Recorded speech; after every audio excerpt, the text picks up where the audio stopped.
In the United States, there are almost 114,000 people currently waiting a life saving transplant. Imagine if one of your loved ones was in a car accident and needed a heart or a liver. It'd be very difficult to receive because there's that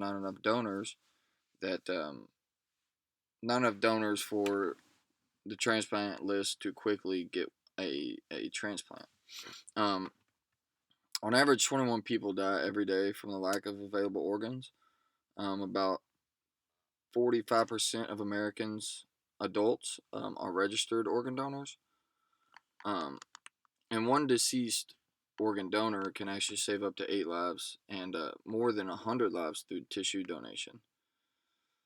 Um,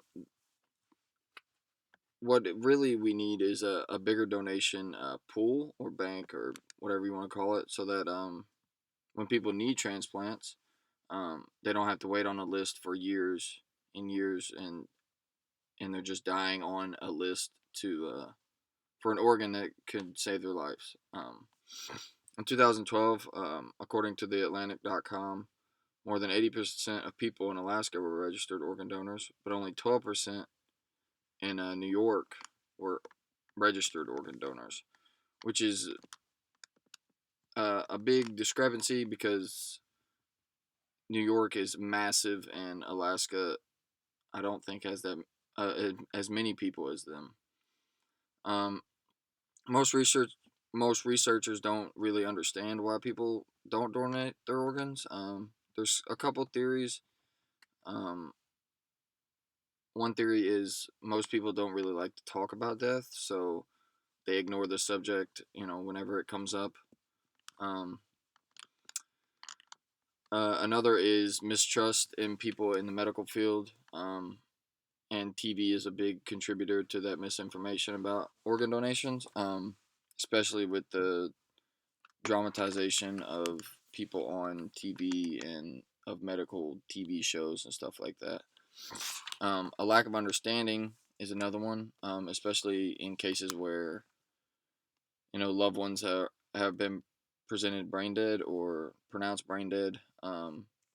Most people don't want to donate some their loved ones' organs uh, when their heart is still beating technically, and they're technically still alive but brain dead, so they don't really have a chance of living, I guess.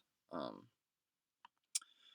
the solution, the solution would be a perfect world to for everybody to sign the back of their um, driver's license, which will opt you in to organ donation, um, which is currently what we have in place in the United States, or an opt out system, which a recent study conducted in the United Kingdom, researchers studied organ donation systems of 48 countries over 13 years and concluded that Spain, which has the opt out style of consent, which means you would, instead of signing the back of your driver's license for you to be put on the list to be a donor, you would simply have to sign a paper that would opt you out of being an organ donor.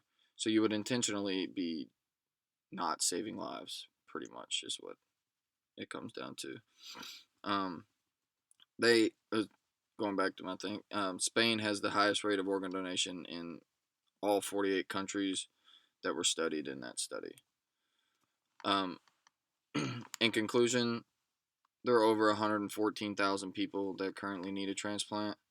Um, I used to be somebody that thought nobody's going to take my organs when I pass or whatever. And then I had a car wreck, a pretty severe car wreck that kind of changed my mind about it. Because if I would have died, then my organs would have just went to waste, and that's something that you know really hit me hard. And as soon as I was able to, I actually went to and got a new driver's license and registered to be a organ donor.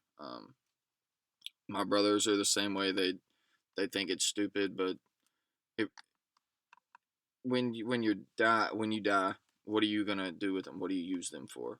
Um, they're nothing. They're gonna be sitting in a casket or cremated or whatever, when they could save up to 8 lives and 100 lives through tissue donation. Um, I think the in a perfect world again would be to adopt Spain's opt out system, um, but that comes with its complications as well. But that would be the most sound uh, solution to the organ donation transplant list. Thank you.